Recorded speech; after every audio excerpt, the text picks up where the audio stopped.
ጤና ይስጥልኝ።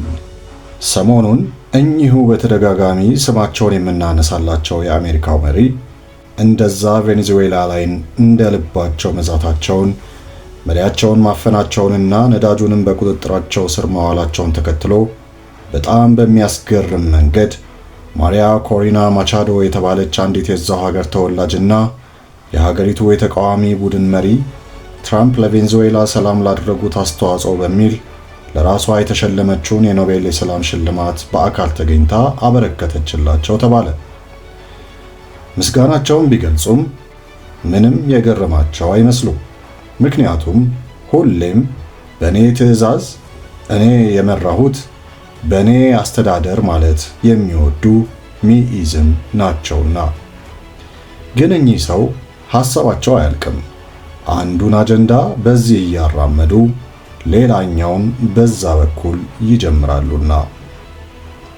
በሰፊው መነጋገሪያ የነበረችዋ የፋርሷ ሀገር ኢራን እንደዛ በተቃውሞ ስትናጥ የእሳቸው እጅ በሌላ አባባል የአሜሪካ እጅ በሰፊው እንዳለበት ሲወራ ከርሞ ነበር። እናም ተቃዋሚዎችን በርቱ፣ አለንላችሁ፣ እርዳታችሁ እየደረሰ ነው በማለት ሲሸነግሏቸው መክረማቸው የሰሞኑ መነጋገሪያ ሆኖ ሰንብቷል።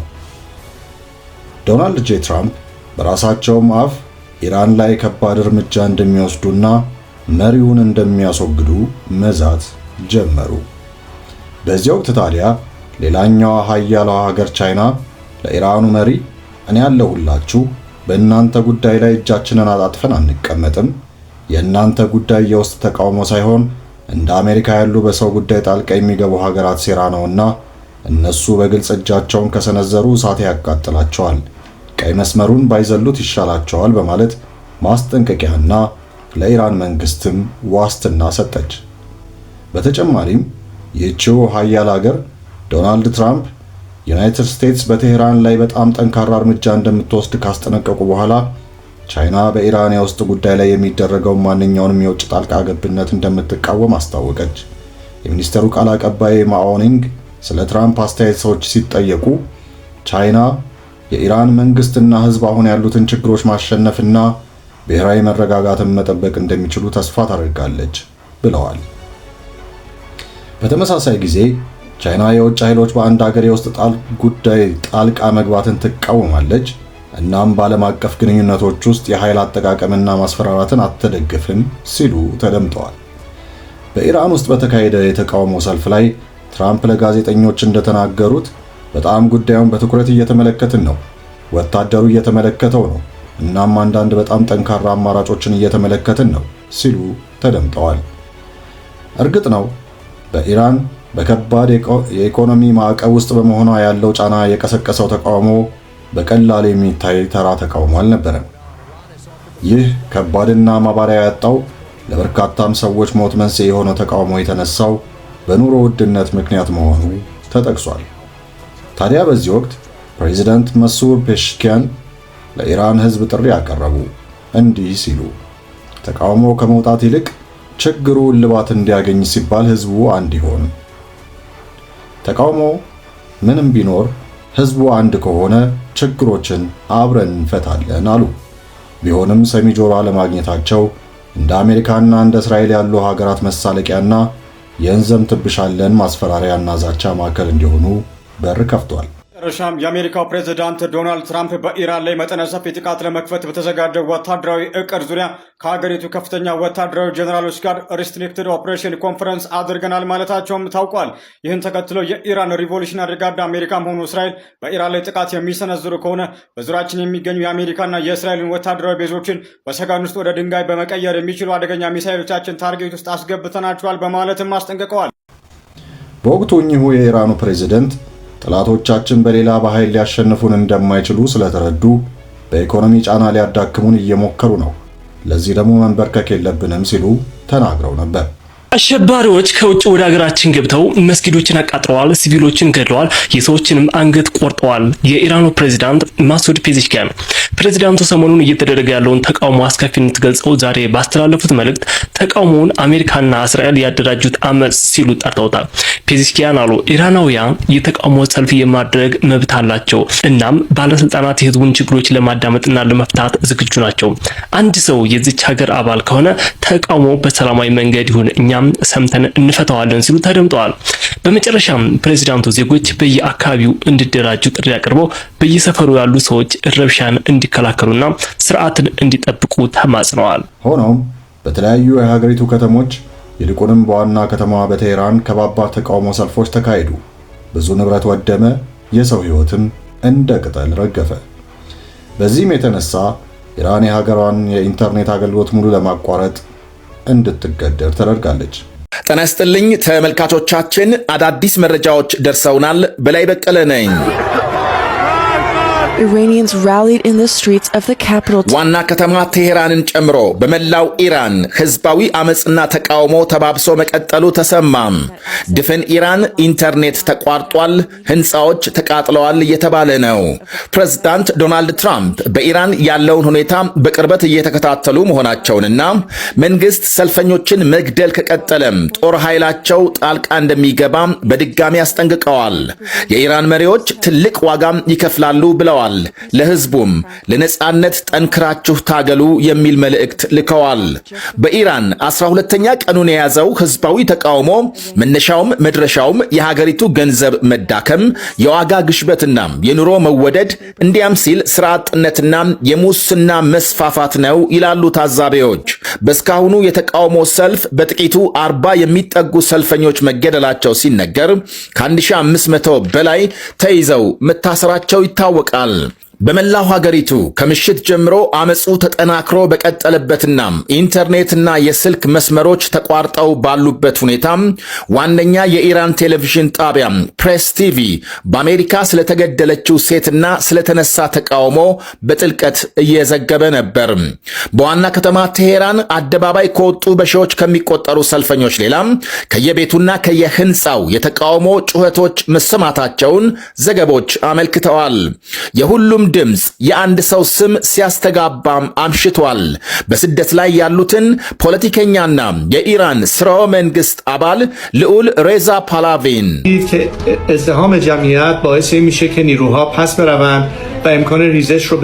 በስደት ከ35 ዓመታት በላይ ያስቆጠሩት ፓላቪ ኢራን ጠንካራ ዲሞክራሲና ከሁሉም ጋር ተቻችሎ የመኖር ፖሊሲ ልታሰፍን ይገባል በማለት ገልጸዋል። የ65 ዓመቱ ሬዛ ፓላቪ በስደት ላይ ሳሉ ስማቸውን በመጠቀም በሰብአዊ መብቶች ሰፊ ስራ ሲያከናውኑ በውጭና በሀገር ውስጥ ባሉ ኢራናውያን መካከል ህብረት ለመፍጠር ያላሰለሰ ጥረት ማድረጋቸው ይነገራል። ፓላቪና ባለቤታቸው ከ2 ዓመት በፊት ታሪካዊ የተባለ ጉብኝት በእስራኤል ያካሄዱ ሲሆን በኢራንና እስራኤል መካከል ሰላምና ትብብር ለመፍጠር የሚያስችሉ ንግግሮች አድርገዋል። ፓላቪ ወደ ሀገር ተመልሰው ስልጣን ከያዙ ረጅም ጊዜ ያስቆጠረው የኢራንና የአሜሪካ ጠላትነት ያከትምለታል ይላሉ በርካታ ወገኖች። ከዚህ የኢራን መረጃ ሳንወጣ የቴህራን አቃቢያነ ህግ በጉዳዮቹ ሰልፎች ላይ በተያያዙት አመፀኞችና አጥፊዎችና በፈጣሪ ላይ ጦርነት በመክፈት የካፒታል ክስ እንደሚመሰርቱ ተናግረዋል። የዩናይትድ ስቴትስ የውጭ ጉዳይ መስሪያ ቤት በፋርሲ ቋንቋ በኤክስ ላይ ባሰፈረው መግለጫ የ26 ዓመቱ ኤርፋን ሶልታኔ የተባለ ግለሰብ በዕለተ ረቡዕ በሞት እንዲቀጣ ተፈርዶበታል ብሏል። ይህም ባሳለፍነው ሳምንታት ነው። ኤርፋን የሞት ፍርድ የተፈረደበት የመጀመሪያው ተቃዋሚ ነው፣ ነገር ግን የመጨረሻው አይሆንም ሲል የውጭ ጉዳይ መስሪያ ቤቱ ገልጾ በተቃውሞ ከ10,000 በላይ ኢራናውያን መታሰራቸውን ገልጿል። አልጀዚራ ግድያው እንደሚፈጸም ማረጋገጥ እንዳልቻለ የዘገበ ሲሆን ዩናይትድ ስቴትስ መረጃውን የት እንዳገኘችው ግልጽ አይደለም። የመብት ተሟጋች ድርጅቱ አምነስቲ ኢንተርናሽናል ኢራን የሱልጣንን ጨምሮ ሁሉንም ግድያ በአስቸኳይ እንድታቆም ጠይቋል። በሌላ በኩል የኢራን ውጭ ጉዳይ ሚኒስትር አባስ አግራቺ ከተባበሩት አረብ ኤምሬቶቻቸው ጋር በስልክ ባደረጉት ውይይት በሀገራዊና ዓለም አቀፍ ጉዳዮች ላይ ተወያይተዋል። የኢራን የውጭ ጉዳይ ሚኒስትር ባወጣው መግለጫ አራክቺ በእስራኤልና በአሜሪካ የተደገፈ የአመፅ ጥሪ ውጤት መሆኑን በመግለጽ በኢራን ውስጥ የተፈጠረውን አለመረጋጋት ምክንያቱን ተናግረዋል። ባለፈው ቅዳሜ የኢራኑ መንፈሳዊ መሪ አያቶላ አሊ ካሜኒ ባደረጉት ንግግር ላይ በቅርቡ በተካሄደው ከባባድ ተቃውሞ ወቅት በሺዎች የሚቆጠሩ ዜጎች ሕይወታቸውን እንዳጡ ለመጀመሪያ ጊዜ አምነው እንደውም አሉ አንዳንዶች ኢሰብአዊ በሆነና አረመናዊ በሆነ መንገድ ተገድለዋል ሲሉ ገልጸዋል። ከኢራን በተሰማ ሰበር ዜና የኢራን ሱፕሪም ሊደር አያቶላ አሊ ካሜኒ በሀገሪቱ የተከሰተውን ህዝባዊ ተቃውሞን በሚመለከት ለሀገሪቱ ህዝብ በቀጥታ በቴሌቪዥን መግለጫ መስጠታቸውም ታውቋል። ሱፕሪም ሊደር አያቶላ አሊ ካሜኒ በመግለጫቸውም ላይ የሀገሪቱ ህዝብ በሰላማዊ መንገድ መብትን መጠየቅ ይችላል፣ ነገር ግን እንደ አሜሪካ ካሉ ጠላቶቻችን ጋር አብሮ ኢስላማዊ መንግስትን ለመጣል የሚደረግን እንቅስቃሴ አንታገስም ሲሉም ተደምጠዋል። የሀገሪቱ መሪ አክሎም የዶናልድ ትራምፕ አስተዳደር የሴራ እጁን ከኢራን ላይ ያንሳ በማለት ዋሽንግተንን በከባዱ ማስጠንቀቃቸውም በአሁኑ ሰዓት እንደተሰማው መረጃ ከሆነ የኢራን ሃይማኖታዊ መሪ የሆኑት አያቶላ አሊ ካሚሊ በኢራን እየተካሄደ ያለውን ተቃውሞ አሜሪካን እየተጠቀመችበት ነው። በኢራን ሀገር በሚደረገው ከባድ በሆነው ፕሮቴስት ላይ በዚህ እንቅስቃሴ ላይ የሚሳተፉ ሰዎች ሳያውቁትም ሆነ አውቀውት የትራምፕን አጀንዳ እያራመዱ ይገኛሉ፣ መጠቀሚያ ሆነዋል ብለው ተናግረዋል። በዚህም ተቃውሞ ላይ ዴስ ቱ አሜሪካ ወይም ሞት ለአሜሪካ የሚሉ ተቃውሞች ምንም እንኳን ቢኖሩም ነገር ግን በአብዛኛው የኢራን መንግስትን ተቃውሞ ነው እየወጡ ያሉት። ይህም የአሜሪካ አጀንዳ ነው። አሜሪካ ይህንን ለመጠቀም እየሞከረች ነው። ፈጽሞ ካላት ነገር አይደለም፣ ይህንን ነገር ወቁት ብለው ተናግረዋል። የአሜሪካን ፕሬዝዳንት የሆኑት ዶናልድ ትራምፕ እዚህ ላይ ተመርኩዞ ከፎክስ ኒውስ ለቀረበላቸው ጥያቄ ማለትም የኢራኑ ዋና አመራር የሆኑት አያቶላ አሊ ካሚሊ ሁለተኛውን ፕላናቸውን ማለትም ፕላን ቢ ሊተገብሩ ነው፣ ይህም እንግዲህ ወደ ራሻ ሊጓዙ ነው፣ ኢራንን ጥለው ሊሄዱ ነው፣ ሰክተዋል ተብሎ ለቀረበላቸው ጥያቄ ዶናልድ ትራምፕ ሲመልሱ አዎ ሰምቻለሁ፣ በቅርበት ሁሉንም ነገር እየተከታተልኩ ነው፣ ይህ ነገር ይከሰታል ብዬ አስባለሁ ብለው ተናግረዋል። ዶናልድ ትራምፕ ማለት ነው። ቀጣዩስ የኢራን መንግስት እርምጃ ምን ይሆናል፣ ምን አይነት እርምጃ ይወስዳል የሚለው ዓለምን እያነጋገረ ይገኛል። አያቶላም እንደተናገሩት ከሆነ በማወቅም ሆነ ባለማወቅ የአሜሪካን አጀንዳ እያራመዳችሁ ነው ብለው ተናግሯል። እንደውም እንደሚባለው ከሆነ የኢራን የጸጥታ አካላት የተቃዋሚ ሰልፈኞችን አስከሬን ለመስጠት ከፍተኛ ገንዘብ ይጠይቃሉ ነው የሚባለው። ለዚህም እንደ ማስረጃነት የሚሆነው ደግሞ በራሻት የሚኖር አንድ ኢራናዊ የቤተሰቡን አስከሬን ለመውሰድ 5000 የአሜሪካ ዶላር ወይም ደግሞ 700 ሚሊዮን የኢራን ቶማን እንዲከፍል እንደተጠየቀ ለቢቢሲ መናገሩ ነው። የቤተሰቡን አስከሬን በፖርሲና ሆስፒታል እንደሚገኝ የተናገረው ይህ ግለሰብ የሌሎች 7 ተቃዋሚ ሰልፈኞችን አስከሬን በዚሁ እንዳለ ገልጿል። በተመሳሳይም በግንባታ ስራ ላይ የተሰማሩና አስከሬኖችን ለመውሰድ የጠየቁ ኩርዶች 7000 የአሜሪካ ዶላር እንዲከፍሉ መጠየቃቸውን ተናግረዋል።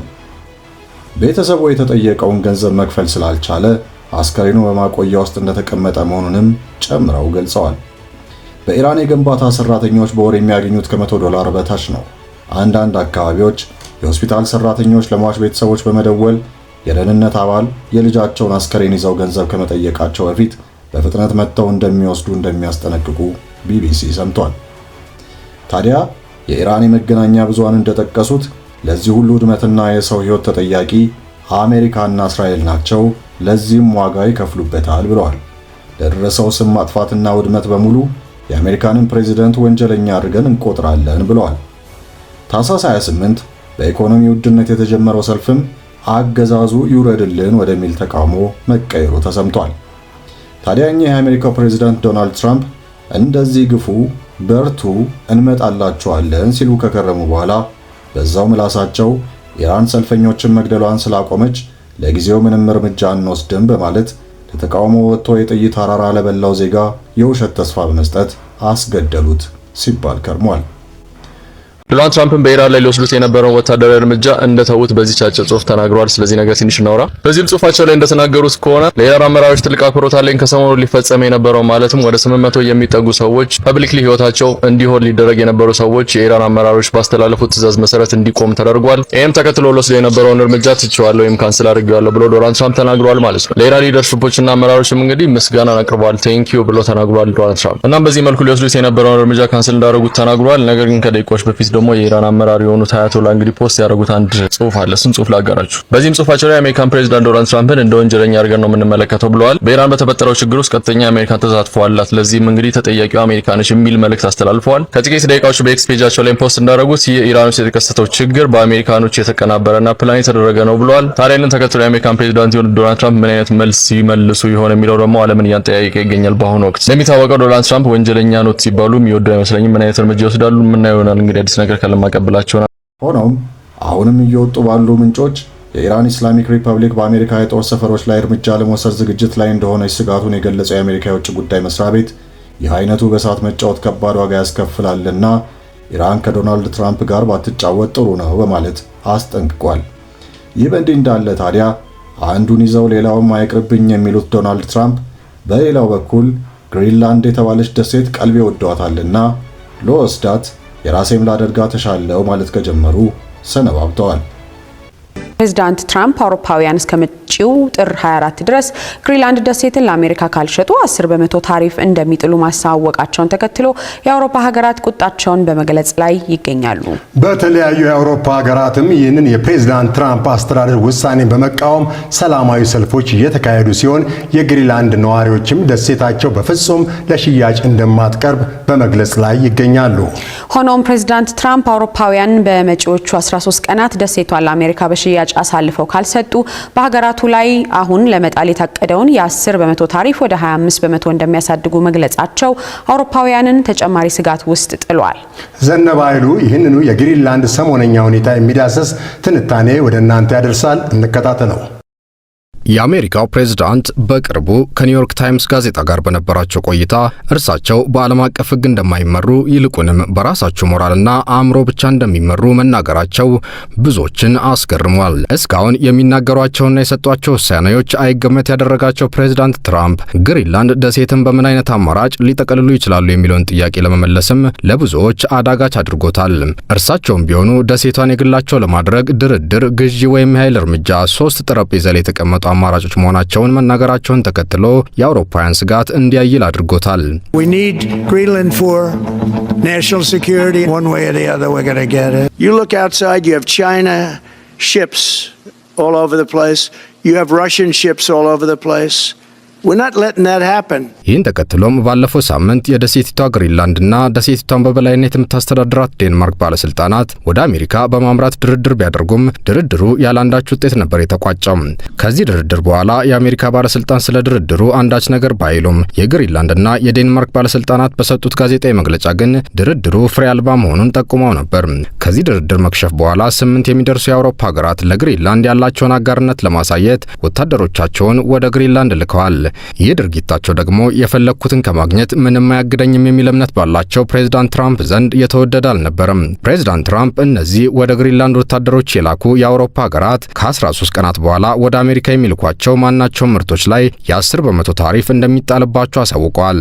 አውሮፓውያን ሀገራቱ ከዚህ ታሪፍ ለማምለጥ ያላቸው አንድና ብቸኛ አማራጭ ታዲያ እስከፊታችን ጥር 24 ድረስ ግሪንላንድ ደሴትን ለአሜሪካ መሸጥ ነው። ይህ ሳይፈጽም ከቀረ ደግሞ ከ3 ወራት በኋላ በአውሮፓውያን ላይ የሚጣለው የ10 በመቶ ታሪፍ ወደ 25 በመቶ እንደሚያደግ እወቁት ብለዋል ፕሬዝዳንቱ። አሜሪካ ላለፉት 150 ዓመታት ደሴቷን ለመግዛት ብዙ ጥረት ብታደርግም የዴንማርክ መሪዎች ሲያስተጓጉሉት እዚህ ደርሰናል ያሉት ፕሬዝዳንት ትራምፕ ደሴቷን የአሜሪካ 51ኛ ግዛት የማደርጋት እኔ ብቻ ነኝ ብለዋል። ይህን የዋሽንግተንን ውሳኔ በመቃወም በግሪንላንድ እንዲሁም በዴንማርክ የተለያዩ ከተሞች በርካቶች አደባባይ በመውጣት ይህንን ውሳኔ አውግዘዋል። For alle. Grønland ikke til salg.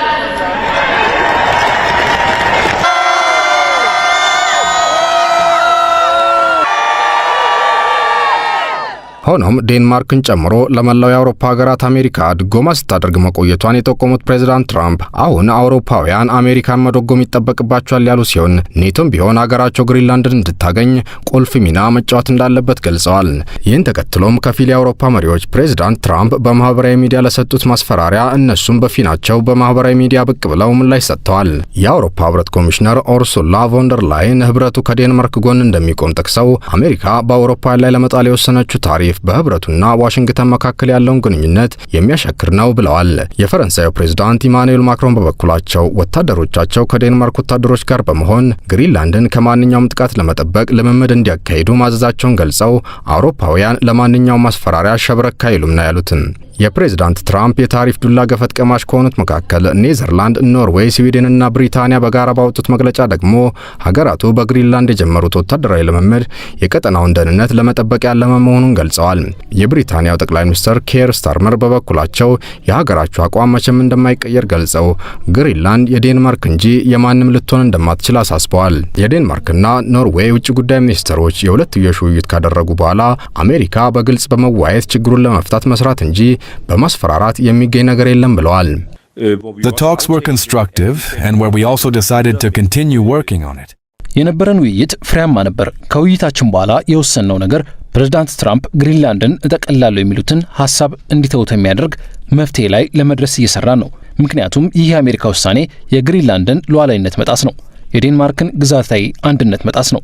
አሜሪካ ያቀረበቻቸውን የተወሰኑ ስጋቶችን ስለመቅረፍም ተነጋግረናል። Norway's position remains.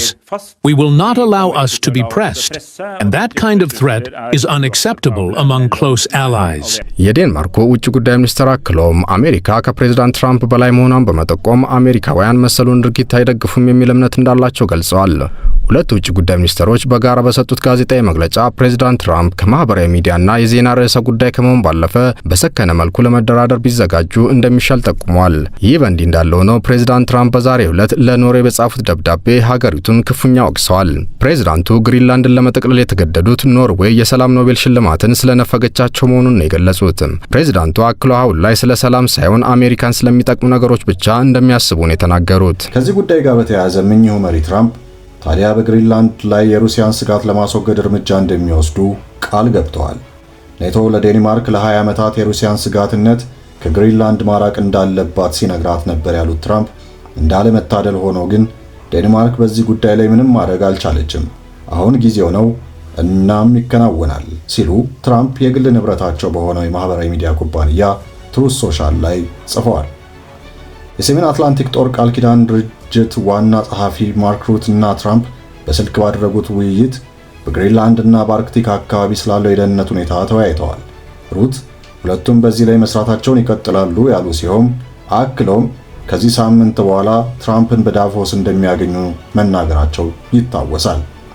በዴንማርክ ውስጥ ግዛት ውስጥ ሆና በራሷ የምታስተዳድረው ግሪንላንድ ስትራቴጂካዊ አቀማመጧና ሰፊ የማዕድን ሀብቶቿን ጨምሮ የሩሲያና የቻይና እንቅስቃሴ እየጨመረ በመምጣቱ የአሜሪካን ፍላጎት ስቧል። በዚህ ሐሳብ የሚስማሙት የኔቶ ሴክሬታሪ ጀነራል ማርክ ሩት በሰሞኑ በስዊዘርላንድ ዴቮስ እየተካሄደ በነበረው የወርልድ ኢኮኖሚክ ፎረም ሰሚት ላይ እንደገለጹት ምንም እንኳን እኔ የመጣሁት ዶናልድ ትራምፕን ዲፌንድ ለማድረግ ቢሆንም እውነቱ ግን የዶናልድ ትራምፕ መመረጥ የአውሮፓ ሀገራትን በእጅጉ ጠቅሟል። ሌላው ቀርቶ ከአውሮፓ ውጭ የምትገኘው ካናዳንም በኢኮኖሚው ዘርፍ ትልቅ እድገት እንድታረግ አስችለዋል ሲሉ ተናግረዋል። I'm not popular with you now because I'm defending Donald Trump, but I really believe we can be happy that he is there because he has forced us in Europe to step up, to face the consequences, that we have to take care more of our own defense. And here's my question to the audience. I mean, many of you I know criticize Donald Trump, but do you really think that without Donald Trump, 8 big economies in Europe, including Spain and Italy and Belgium, Canada, by the way, also outside Europe, would have come to 2% in 2025 when they were only on 1.5% at the beginning of the year? No way. Without Donald Trump, this would never have happened. They're all on 2% now. Do you really think that in the summit in The Hague, as already Alex was saying, the president of Finland was saying, that we would come to an overall defense spending of 5%, including 3.5% in core defense, if President Trump would not have been re-elected as president of the United States? No way. It would never have happened. So again, I'm not popular with you now because I'm defending Donald Trump, but I really believe we can be happy that he is there because he has forced us in Europe to step up, to face the consequences, that we have to take care more of our own defense. ምንም እንኳን የፕሬዝዳንቱ መጓጓዣ የሆነው ኤርፎርስ ዋን የተባለው አውሮፕላን በገጠመው ኤሌክትሪክ ብልሽት ምክንያት ጉዟቸው ቢስተጓጎልም በሌላ አውሮፕላን ዘግይተው ስዊዘርላንድ ደርሰው የነበሩት ዶናልድ ትራምፕ በዚሁ ሰሚት ላይ ተገኝተው ባደረጉት ንግግር በሁለተኛው የዓለም ጦርነት ወቅት ጀርመንና ጃፓንን እንዲሁም ጣሊያንን ካሸነፍን በኋላ ግሪንላንድን ለዴንማርክ የሰጠናት እኛው ራሳችንን ሲሉ ተደምጠዋል። After the war we gave Greenland back to Denmark. How stupid were we to do that? But we did it. But we gave it back. But how ungrateful are they now? So now our country and the world face much greater risks than it did ever before because of missiles, because of nuclear, because of weapons of warfare that I can't even talk about. 2 weeks ago they saw weapons that nobody ever heard of. They weren't able to fire one shot at us. They said, what happened? Everything was discombobulated. በዚሁ ንግግራቸውም ትራምፕ ግሪንላንድን ለመጠቅለል የኃይል እርምጃ ልትወስድ ነው ብላችሁ የሰጋችሁ ከሆነ እኛ ምንም አይነት የኃይል እርምጃ አንወስድም፣ የመውሰድም ሐሳብና ዓላማም የለንም በማለት ቀደም ባሉት ጊዜያት ሲዝቱ እንዳልነበር አሁን የተናገሩትን ወዲያው ለመቀልበስ ጣጣ የሌላቸው እኚህ ሰውዬ በመድረኩ ላይ ተናግረዋል። We probably won't get anything unless I decide to use excessive strength and force where we would be frankly unstoppable. But I won't do that. Okay? Now everyone's saying, "Oh, good." That's probably the biggest statement I made because people thought I would use force. I don't have to use force. I don't want to use force. I won't use force. All the United States is asking for is a place called Greenland where we already had it.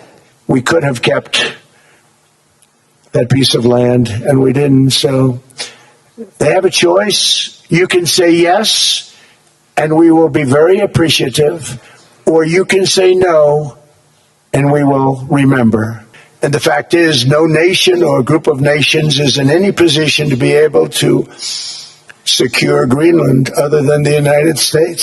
Greenland is a vast, almost entirely uninhabited and undeveloped territory, sitting undefended in a key strategic location between the United States, Russia, and China. That's exactly where it is, right smack in the middle.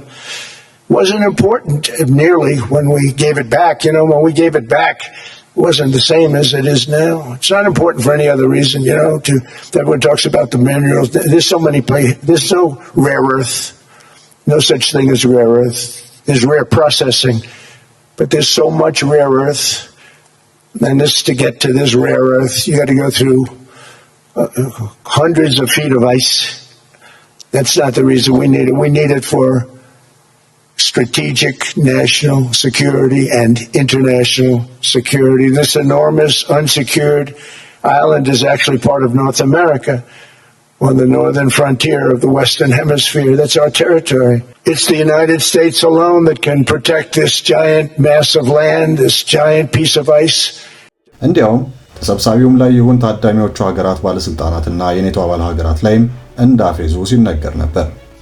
እርግጥ ነው አንዳንድ አካላት አሜሪካ ከፈለገች ግሪንላንድን መጠቅለል ትችላለች ብለው ይናገራሉ። እውነት ታዲያ ነገሮች በእርግጥ ወደዚያ እያመሩ ይሆን? Of course, he could take Greenland by force if he wants to do that, because, first of all, the Kingdom of Denmark could not provide the defense. I can't really see any neighboring countries, whether it's Canada or the Nordic countries, providing the necessary defense. I doubt whether the French and the Germans would send military forces to battle him up in Greenland. But then afterwards, so what? Because it would have monumental consequences for the Western Alliance, for the international system, for how other countries react to the United States. So the fallout would be on the scale that we have never seen in living memory. But in terms of a military exercise, like he did in Venezuela, yes, of course, it's possible he could do that. የምንመለከተው ይሆናል። ለዛሬ አበቃው። ይህ ሰሞነኛ ነው።